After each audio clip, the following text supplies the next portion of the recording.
رسول اللہ وسلم علیک یا حبیب اللہ۔ حضرات گرامی،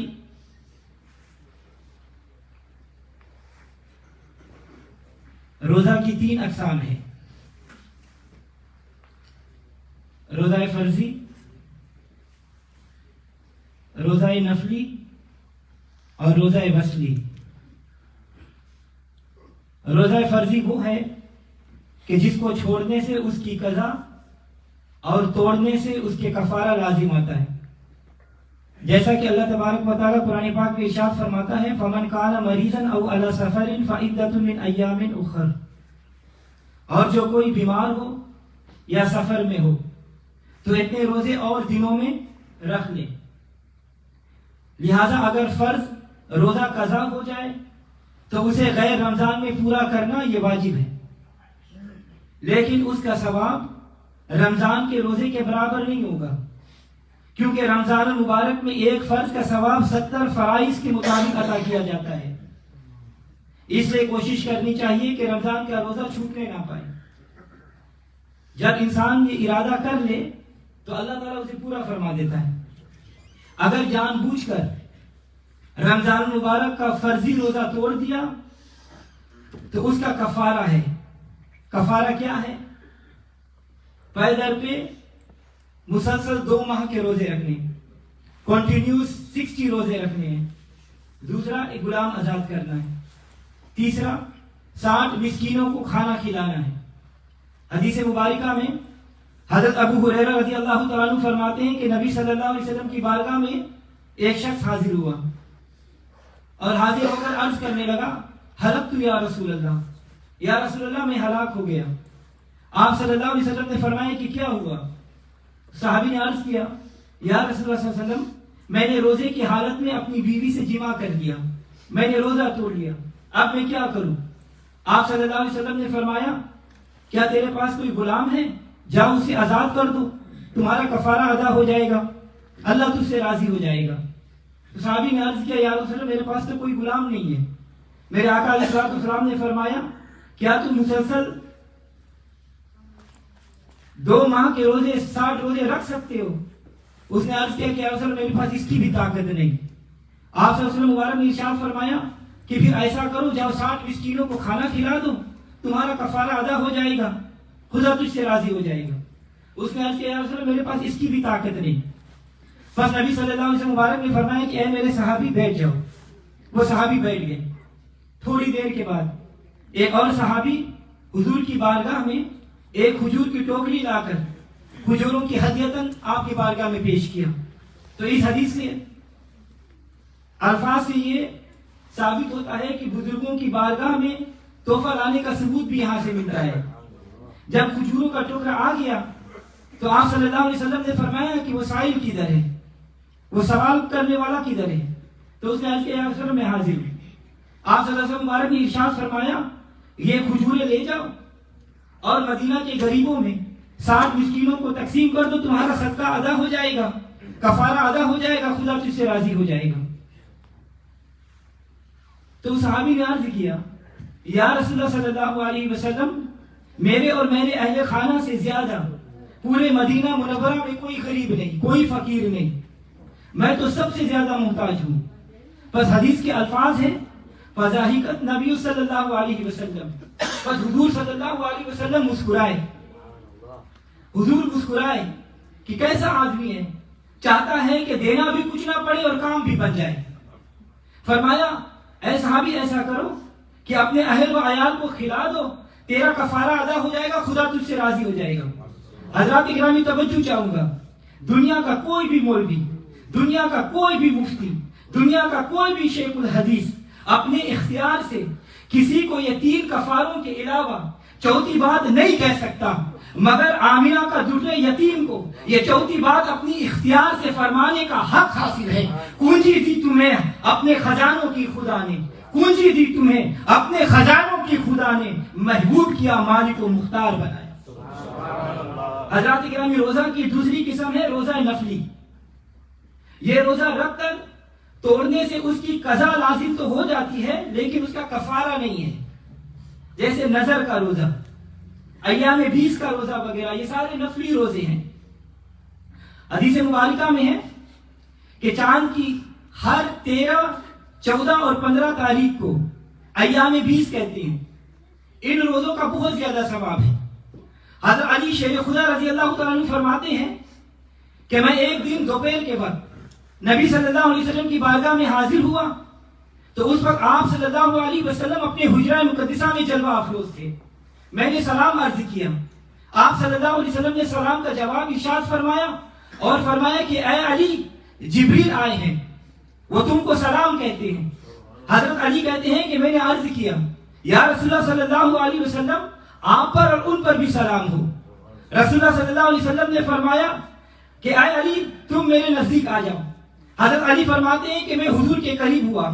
آپ نے فرمایا کہ اے علی، جبریل علیہ السلام اس وقت میرے پاس موجود ہے اور وہ تمہیں یہ کہتے ہیں کہ اگر تم ہر مہینے میں 3 روزہ رکھا کرو تو پہلے روزے کے بدلے میں 10,000 سال کے روزوں کا ثواب تمہیں ملے گا.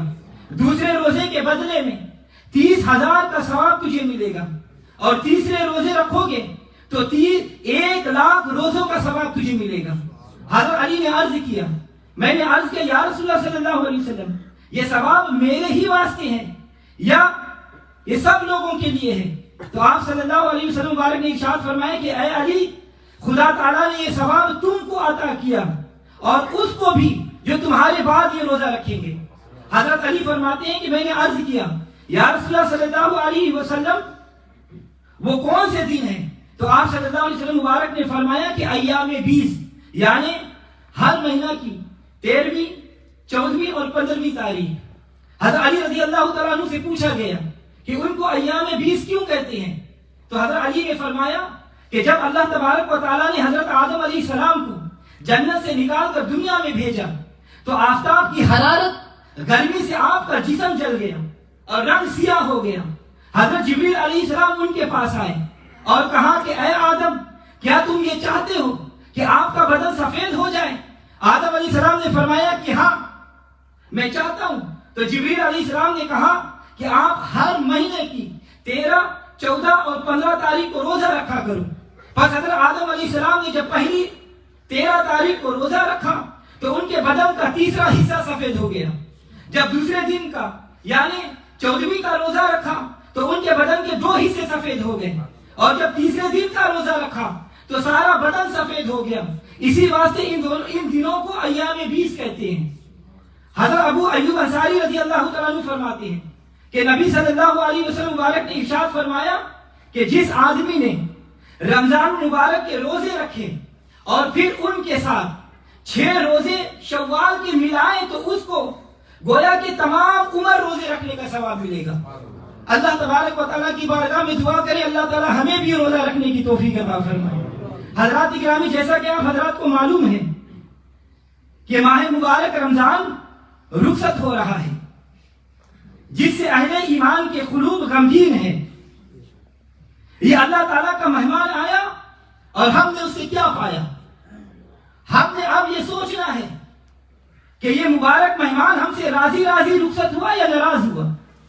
حضرات گرامی، ماہ مبارک رمضان المعظم کی جلوہ گری ہوئی تو زحمتیں رحمتوں میں بدل گئے، غم خوشیوں میں بدل گئے. ہر لمحہ رحمتوں کی برسات ہونے لگی. ہر مسلمان کا نظام الاوقات ہی تبدیل ہو گیا. بوقت سحری جاگنے اور سحری کھانے کی برکتیں آ گئی. میرے آقا علیہ الصلوۃ والسلام کا ارشاد ہر مسلمان نے حفظ جان بنا دیا کہ سحری کھایا کرو، بے شک سحری میں برکت ہے. اور جب سحری کے لیے اٹھو تو ہمارا شمار ملائکہ نے ان مقبولان بارگاہ میں کر لیا کہ جن کے متعلق اللہ تعالیٰ ارشاد فرماتا ہے وَالَّذِينَ يَبِيتُونَ لِرَبِّهِمْ سُجَّدًا وَقِيَامًا، اور وہ لوگ جو رات گزارتے ہیں اپنے رب کے لیے سجدہ اور قیام کی حالت میں. حالانکہ ہم ساری رات جاگے بھی نہیں، شب بیداری کی لذت اور لطف اندوز ہوئے بھی نہیں، نماز عشاء اور تراویح کے بعد ساری رات سوتے رہے اور سحری میں جاگ اٹھے اور 2 نفل تہجد ادا کر لیے، تو اس رمضان المبارک کی برکت سے شب بیداروں میں لکھ دیے گئے. سبحان اللہ. حضرات گرامی، صبح کا ناشتہ بریک فاسٹ تو ہمیں کرنا ہی کرنا تھا، مگر ہم نے ذرا سے ٹائم کو تبدیل کر دیا اور سحری میں وہی ناشتہ کھانا کھایا، شام کو پھر حسب صحابی کھانا کھایا مگر افطاری کی نیت سے. تو حضور صلی اللہ علیہ وسلم کا یہ ارشاد سامنے آ گیا کہ روزہ دار جب روزہ افطار کرتا ہے تو اللہ تبارک و تعالیٰ سے ملاقات کرتا ہے. ارے یہ کھانا تو کھایا ہے جو ہم پہلے بھی کھاتے ہیں، کوئی عبادت تو نہیں کی، کوئی ریاست تو نہیں کی، کوئی مشقت تو نہیں کی. تو ایسا صرف رمضان مبارک کے روزے کی برکت سے ہوا کہ روزہ دار کا سونا بھی عبادت ہے اور سارا دن گویا روزے سے ہونے کی وجہ سے عبادت میں رہا. اب اس کا کھانا بھی عبادت بن گیا، افطاری بھی عبادت، سحری بھی عبادت. اور میرے آقا علیہ الصلوۃ والسلام مبارک نے ارشاد فرمایا ان اللہ و ملائکتہ یصلون علی المتسحرین، کہ بے شک اللہ تعالیٰ اور اس کے فرشتے سحری کھانے والوں پر رحمت بھیجتے ہیں. ارے وہ اللہ تبارک و تعالیٰ جو نبی پر درود بھیجتا ہے، وہ فرشتے جو نبی پر درود بھیجتے ہیں، نبی صلی اللہ علیہ وسلم کے فرمان کے مطابق وہی خدا سحری کھانے والوں پر درود بھیجتا ہے، وہی فرشتے سحری کھانے والوں پر درود بھیجتے ہیں. یہ گنہگاروں پر رحمت اسی ماہ مبارک کی برکت تھی. تو حضرات گرامی، دوسرے مہمان آتے ہیں تو کچھ لے کر جاتے ہیں، لیکن رمضان مبارک آیا تو سب کچھ دے کر گیا. یہ مہمان صرف ایک جگہ، ایک گھر، ایک مقام پر نہیں آتا، بلکہ ہر جگہ، ہر گھر، ہر مقام پر جلوہ افروز ہوتا ہے اور اپنے فیضان سے ہر ایک کو منور فرماتا ہے. حضرات گرامی، رمضان مبارک کی برکت تھی کہ تمام سال جو کھانے میسر نہیں تھے رمضان المبارک میں میسر ہوئے. میرے نبی صلی اللہ علیہ وسلم مبارک نے ارشاد فرمایا کہ اس مہینہ میں مومن کا رزق بڑھا دیا جاتا ہے. جو شخص کسی روزہ دار کو روزہ افطار کرائے اس کے لیے گناہوں کے معافی ہونے اور آگ سے خلاصی کا سبب ہوگا، اور روزہ دار کے ثواب کی مانند اس کو ثواب ہوگا اور اس روزے دار کے ثواب سے کچھ کم نہیں کیا جائے گا. صحابہ اکرام نے عرض کیا یا رسول اللہ صلی اللہ علیہ وسلم، ہم میں سے ہر شخص تو اتنی وسعت نہیں رکھتا کہ روزے دار کو افطار کرائے. تو آپ صلی اللہ علیہ وسلم مبارک نے فرمایا یہ ثواب اللہ تعالیٰ ایک کھجور سے افطار کرانے والے یا ایک گھونٹ پانی پلانے والے یا ایک گھونٹ دودھ پلا کر افطار کرانے والے کو بھی ثواب اللہ تعالیٰ فرماتا ہے. رحمت خدا بندی جوش پر ہے، رزق بھی بڑھ گیا، ثواب بھی بڑھ گیا. یہ سب اسی رمضان المبارک کا فیضان تھا. مگر اب یہ ماہ رمضان رخصت ہوا چاہتا ہے، اس کو اس وعدے سے الوداع کرنا ہے کہ اے اللہ کے مہمان، اے ماہ رمضان مبارک، ہم تیرے اس فیضان سے جو اپنے قلوب کو منور کر چکے ہیں اس نورانیت کو برقرار رکھیں گے. ہم آئندہ تیری آمد تک تیرے اس فیضان سے مستفید ہوتے رہیں گے.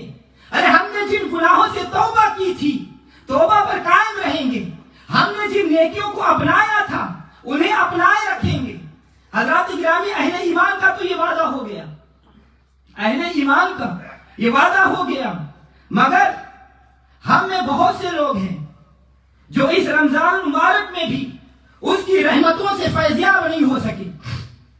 ایک آدمی کے گھر پر، ایک آدمی کے گھر کے قریب سے ایک امیر آدمی کا گزر ہوا. دیکھا کہ دن کے وقت اس آدمی کے گھر میں دھواں اٹھ رہا ہے. بلایا اور پوچھا تم روزہ نہیں رکھتے؟ تمہیں معلوم نہیں کہ روزہ رکھنا فرض ہے؟ اس نے کہا کہ مجھے معلوم ہے، مگر گھر میں آٹا نہیں، کوئی کھانے پینے کی چیز نہیں کہ سحری اور افطاری کا انتظام ہو سکے. اس امیر آدمی نے اس کے گھر ایک بوری کی آٹا بھیج دی اور کہا کہ روزے رکھا کرو. پھر دوبارہ اس امیر آدمی جب اس آدمی کے گھر سے گزرا تو دن کے وقت دیکھا کہ وہ کچھ کھا رہا ہے، تو پوچھا کہ بھائی تم نے روزہ کیوں نہیں رکھا؟ یہ تو فرض ہے. جواب دیا کہ سحری کھائی تھی، اب کیا ہوا، کیوں کھا رہے ہو؟ جواب دیا روزہ رکھنا فرض ہے، سحری کھانا سنت ہے، پہلے سنت کو پورا کر لیں پھر فرض بھی پورا کر لیں گے. ایسے بھی لوگ ہیں نام کے مسلمان ہیں، کلمہ پڑھتے ہیں، شعائر اور شاعر اسلام کا مذاق بھی کرتے ہیں. حضرات گرامی، روزہ دار روزہ ارکان اسلام میں سے اہم ترین رکن ہے، مگر بعض لوگ کہا کرتے ہیں کہ روزہ وہ رکھے کہ جن کے پاس کھانے کو نہ ہو معاذ اللہ۔ بتائیے کہ کیا ایسے لوگوں سے رمضان اور صاحب رمضان راضی ہوں گے؟ حق تو یہ ہے کہ اگر کسی وجہ سے روزہ نہیں رکھا تو اس کا احترام کرے کہ کسی کے سامنے نہ کھائے نہ پیے، مگر یہ مسلمان ہیں جنہیں دیکھ کر شرما یہود کے مستاق ہیں، یہ لوگ سر عام کھاتے رہے، سر عام پیتے رہے، حالانکہ یہ گنتی کے دن ہے۔ اللہ تبارک و تعالیٰ قرآن پاک میں ارشاد فرماتا ہے وَلِتُكْمِلُوا الْعِدَّةَ وَلِتُكَبِّرُوا اللَّهَ عَلَى مَا هَدَاكُمْ وَلَعَلَّكُمْ تَشْكُرُونَ، اور چاہیے کہ گنتی پوری کرو اور اللہ کی بڑائی بیان کرو اس پر کہ اس نے تمہیں ہدایت دی تاکہ تم شکر گزار ہو جاؤ۔ یہ 29 یا 30 دن کی گنتی ہے۔ ہم سارا سال جس اللہ کی نعمتیں کھاتے ہیں، کیا یہ گنتی کے دن اس کے حکم کے مطابق کھانے پینے سے نہیں رک سکتے؟ صرف ٹائم کی تبدیلی ہے۔ اگر اس کے پروردگار تمہیں پروانہ ہدایت جاری فرما دے تو کیا سودا مہنگا ہے؟ حضرات گرامی، بہت سے نوجوان طبقہ یہ کہہ کر تراویح چھوڑ دیتے ہیں کہ جی یہ سنت ہے، فرض تو روزہ ہے، روزہ پوری کرو۔ تراویح اگر چھوڑ دیا تو اس پر کوئی معاوضہ نہیں ہوگا، اور وہ عشاء کی نماز پڑھتے ہیں مگر تراویح ادا نہیں کرتے۔ یاد رکھنا، روافض کے سوا، شیعوں کے سوا تمام اکادم فکر اور تمام فقہاء تراویح کے سنت مؤکدہ ہونے کے قائل ہیں، اور شیخ محقق علی الاطلاق شاہ عبدالحق محدث دہلوی رحمۃ اللہ علیہ آپ مبارک فرماتے ہیں کہ کسی شہر کے لوگ اگر تراویح چھوڑ دیں تو ان کا امام ترک تراویح پر ان سے مقاتلہ کرے۔ اللہ اکبر۔ حضرات گرامی، تراویح کی نماز 20 رکعت ہے، اور جس پر جمہور علماء اہل سنت کا اتفاق ہے۔ تمام صحابہ کی تراویح 20 رکعت، تمام تابعین کی تراویح 20 رکعت، تمام اولیاء کی تراویح 20 رکعت۔ حضرت سیدنا فاروق اعظم نے حضرت ابی بن کعب جو بہت پیارا قرآن پڑھتے تھے، ان سے 20 رکعت تراویح میں آخری عشرے تک قرآن کریم پڑھانے کا اہتمام کروایا۔ حضرات گرامی، یہ غیر مقلدین وہاں بھی کہتے ہیں کہ جی دیکھیں بخاری شریف کی حدیث ہے، رسول اللہ صلی اللہ علیہ وسلم رمضان اور غیر رمضان میں 11 رکعت ادا فرماتے، تو ظاہر ہے کہ 8 رکعت تراویح اور 3 رکعت وتر ادا فرماتے۔ تو ہم ان سے مؤدبانہ گزارش کریں گے کہ تعین فرما لیں کہ یہ 11 رکعت کیا 8 رکعت تراویح اور 3 وتر کی تھی؟ اس بات سے پھر نہیں پھریں گے۔ تو یہ فقیر عرض کرتا ہے کہ روایت میں لفظ رمضان اور غیر رمضان میں، تو بتائیے یہ 8 رکعت رمضان میں تو تراویح تھی، غیر رمضان میں کیا تھی؟ معلوم ہوا یہ نماز تہجد کی بات تھی جو آپ صلی اللہ علیہ وسلم رمضان اور غیر رمضان میں 8 رکعت ادا فرماتے اور باقی وتر ادا فرماتے، کیونکہ حدیث مبارکہ میں ہے کہ جو شخص تہجد میں اٹھ سکتا ہو اسے چاہیے کہ وہ وتر تہجد کے نوافل کے ساتھ ادا کرے۔ اور حضرات گرامی، ویسے بھی اہل علم فرماتے ہیں کہ ترویحتن 4 رکعت کو کہتے ہیں، اور عربی میں جمع کا لفظ کم از کم 3 یا 3 سے اوپر بولا جاتا ہے۔ مثلا ترویحہ، ایک ترویحہ یعنی 4 رکعت، ترویحتین 2 ترویحیں یعنی 8 رکعت، تراویح 3 ترویح ہے یعنی 12 رکعت۔ عربی کا یہ لفظ تراویح کم از کم 12 رکعت پر تو بولا جائے گا، اب 8 رکعت کا تو وجود ہی نہیں۔ ہاں 12 یا 12 سے اوپر کا وجود ہے، اور 20 رکعت تراویح حضرت سیدنا فاروق اعظم رضی اللہ تعالیٰ عنہ نے حضرت ابی بن کعب سے پڑھوائی ہے۔ باجماعت تراویح سیدنا فاروق اعظم نے اس کا اہتمام کیا، 20 رکعت تراویح سیدنا فاروق اعظم نے اس کا اہتمام کیا۔ پورے قرآن کی تلاوت پر مشتمل تراویح سیدنا فاروق اعظم رضی اللہ تعالیٰ عنہ نے اس کا اہتمام کیا۔ حضرات گرامی، میرے آقا علیہ السلام مبارک نے ارشاد فرمایا علیکم بسنتی و سنت الخلفاء الراشدین، کہ تم پر میری اور میرے صحابہ کی سنت لازم ہے، سنت خلفاء راشدین کی۔ تو جب 20 رکعت کا ثبوت خلیفہ راشد سے ہوا تو پھر اس پر اس کی اتباع کرنا یہ لازم ہے۔ حضرات گرامی، کچھ صحابہ اکرام نے کہا کہ اے خلیفۃ المسلمین یہ تو بدعت ہے، تو سیدنا فاروق اعظم نے ارشاد فرمایا، بخاری شریف کی حدیث ہے، نعمت بدعت ہذہ، یہ بدعت حسنہ ہے، کیونکہ اس پر مسلمانوں کا اجماع ہو گیا۔ اور حضور صلی اللہ علیہ وسلم فرماتے ہیں کہ من راء المؤمنون حسنا فهو عند اللہ حسن، جس عمل کو مومنین محتسن جانے وہ اللہ کے نزدیک بھی محتسن ہوتا ہے۔ حضرات گرامی، بہرحال یہ رحمت کا مہینہ جس کا اول رحمت ہے،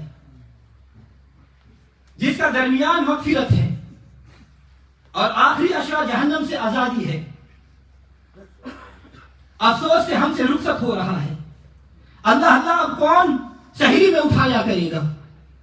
اللہ اب کون افطاری پر اہتمام کروایا کرے گا؟ اللہ یہ قیام اللیل کی برکتیں کب نصیب ہوگی؟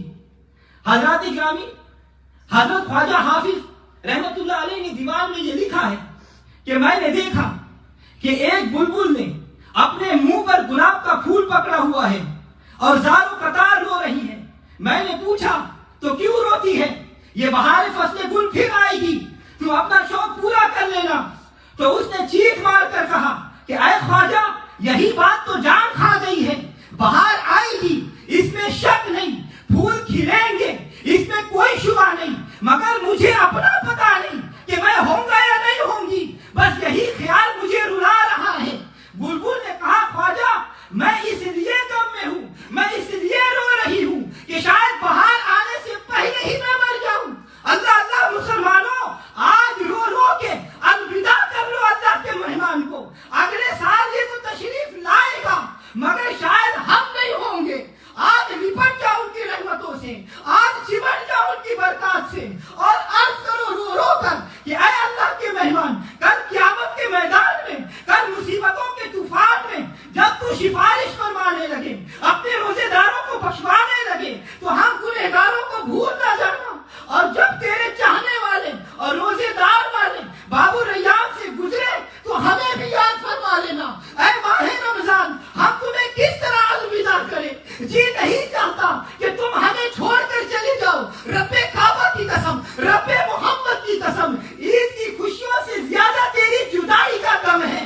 اے ماہ رمضان، ہماری اس گریہ گزاری کو یاد رکھنا، ہماری اس بے چینی کو بھول نہ جانا، ہمارے اس اضطراب و بے چینی کو اپنے اندر سمو لینا اور اللہ تبارک و تعالیٰ کے دربار میں پیش کرنا کہ ہم تیری جدائی میں رو رہے ہیں، یہ دل خون کے آنسو رو رہا ہے، تم جا رہے ہو، رحمت جا رہی ہے، تم الوداع ہو رہے ہو، مغفرت الوداع ہو رہی ہے، تم جا رہے ہو، جہنم سے آزادی کے پروانے جا رہے ہیں، تم جا رہے ہو تو ہمارا دل، ہماری روح ساتھ جا رہی ہے۔ وہ دکھلا کے شکل تو چل دیے، وہ دکھلا کے شکل تو چل دیے تو یہ دل ان کے ساتھ روا ہوا، یہ نہ وہ دل رہا نہ دل ربا، تو یہ زندگی ہے وبال میں۔ ارے ہائے ہم نکموں سے، ہم سحری میں کیسے اٹھایا جائے گا؟ ارے ہم مفت پالوں سے رمضان المبارک کی نعمتیں، رمضان المبارک کی برکتیں، رمضان المبارک کی رحمتیں الوداع ہو رہی ہے۔ اے ماہ سیام، تیرے الوداع ہونے پر میرے آقا علیہ الصلوۃ والسلام نے آنسو بہائے۔ اے ماہ رمضان، تیرے الوداع ہونے پر محبوب رب العالمین نے گریہ فرمایا۔ اے ماہ سیام،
نصیب فرما. یا اللہ سب مسلمانوں کو دین و دنیا کی رفعت رفیع فرما.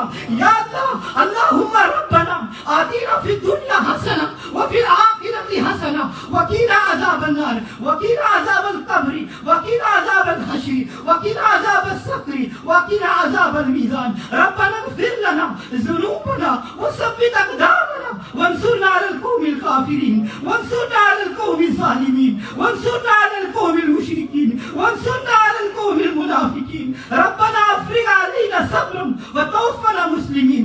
أنت ولينا فاغفر لنا وارحمنا وأنت خير الغافرين. ربنا ظلمنا أنفسنا وإن لم تغفر لنا وترحمنا لنكونن من الخاسرين. ربنا لا تجعلنا فتنة لقوم الظالمين ونجينا برحمتك من قوم الكافرين. ربنا تقبل منا إنك أنت السميع العليم وتب علينا إنك أنت التواب الرحيم. اللهم اجعل في قلبي نورا وفي بصري نورا وفي سمعي نورا وعن يميني نورا وعن شمالي نورا ومن خلفي نورا ومن أمامي نورا واجعلني نورا وفي عصبي نورا وفي لحمي نورا وفي دمي نورا وفي شعري نورا وفي بشري نورا وفي لساني نورا واجعل في نفسي نورا وأعزم لي نورا واجعل من فوقي نورا ومن تحتي نورا. اللهم آتني نورا اللهم آتني نورا اللهم آتني نورا ببركة إن الله وملائكته